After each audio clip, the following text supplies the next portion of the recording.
दो पारियों ने इस परफॉर्मेंस ने वो जो अटकलें थी उन पे पूर्ण विराम लगा दिया। जो फैंस है वो सोचते हैं कि लॉयल्टी ज्यादा इंपॉर्टेंट है। विराट कोहली रन बनाते चले और भारतीय टीम को जिताते चले। बहुत मुश्किल है ये। कई बार तो आप कहते हैं कि it's a blessing to be Harshit Rana, क्योंकि आपको खेलने का मौका मिल रहा है, आपको फास्ट ट्रैक किया गया है, पर at the same time it's very difficult to be Harshit Rana, क्योंकि आप खेल रहे हैं या आपका चयन हुआ है या आपकी गलती तो नहीं है। आपको लगातार मौके भी नहीं मिलते हैं, लेकिन जब मिलते हैं वो इतना प्रेशर रहता है कि you need to make the most of it. और जब आप करते भी हैं, सिडनी में 4 विकेट ली थी उन्होंने और रांची के मैच से पहले यही बवाल था कि क्यों ही खिलाना है हर्षित राणा को। And you shudder to think कि वो खिलाड़ी के जहन में क्या बीत रही होगी, कि अच्छा करूंगा तो भी आप मेरे को ट्रोल करने वाले हैं, अगर मैं अच्छा नहीं करूंगा तो खैर let's not talk about it. तो I don't think it's right, I don't think it's fair.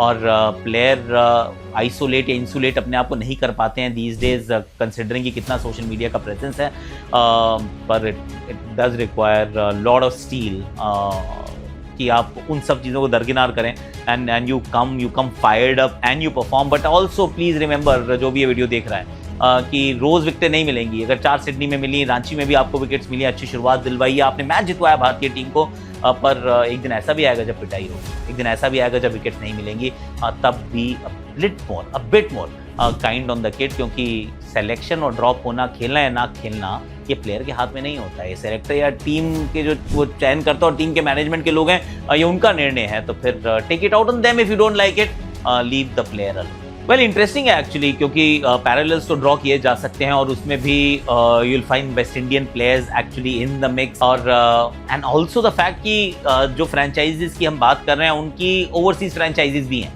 तो उन टीम्स के लिए वो करंट प्लेयर्स हैं, पर अपनी जो इंडियन प्रीमियर लीग में जो टीम है उसके लिए वो सपोर्ट स्टाफ का हिस्सा है। See honestly speaking, franchisees, teams, they can't really dictate terms, they can't force you to do something that you don't want to do. Of course, कोई ऑफर होगी जो ऑफर आप irresistible महसूस करते हैं और आपको लगता है कि मेरे प्रोफेशनल करियर के लिए this is the right thing to do, तो वो काम गायरन पोलार्ड ने भी किया है, वो काम आंद्रे रसल ने भी किया है। कई बार ये रियलाइजेशन होती है कि मेरी बॉडी क्या डिमांड करती है, मेरा actually stage of the career क्या है, what makes lot more financial and stability wise sense. तो वो मुझे लगता है कि टीका टिप्पणी तभी की जा सकती है जब आपको एग्जैक्ट नेचर पता हो उस डील का, जो डील ऑफर की गई है और जो डील एक्सेप्ट की गई है, because franchise a team can only offer a deal, acceptance तो आपके हाथ में होता है। आप मना भी कर सकते हैं, आप ऑक्शन में आ सकते हैं, आप बिक सकते हैं, किसी दूसरी टीम से खेल सकते हैं, पर अगर आपने चुना है वो ना करना, तो I am sure you really thought deeply about it और उस दिशा में गए हैं जो आपके लिए सही। आई डोंट नो इस आर्ग्यूमेंट में कितनी मेरिट है, फॉर अ सिंपल रीजन कि ये वाला सवाल हमने इंग्लैंड की श्रृंखला के बाद तो नहीं पूछा।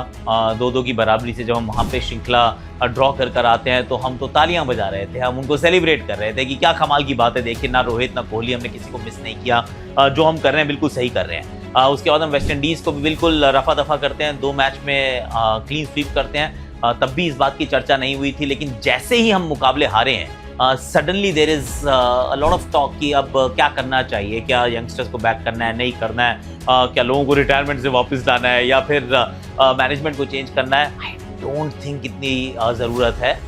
सी ऑफ कोर्स ट्रांजिशन जो है मुश्किल होता है, दीज आर टर्बुलेंट टाइम्स, हर बार हमेशा जीतते हुए आप आगे बढ़ते नहीं जाएंगे। Yes, a lot of things need to change, पर थोड़ा सा थाम लीजिए, दिल को भी थामिए, अपने घोड़ों को भी लगाम दीजिए, क्योंकि अगला टेस्ट मैच जो है वो अगस्त 2026 में है। तो नेक्स्ट 10 महीने तो हम टेस्ट क्रिकेट खेल ही नहीं रहे हैं, तो उसके बारे में चर्चा करना क्या इस समय जरूरी भी है?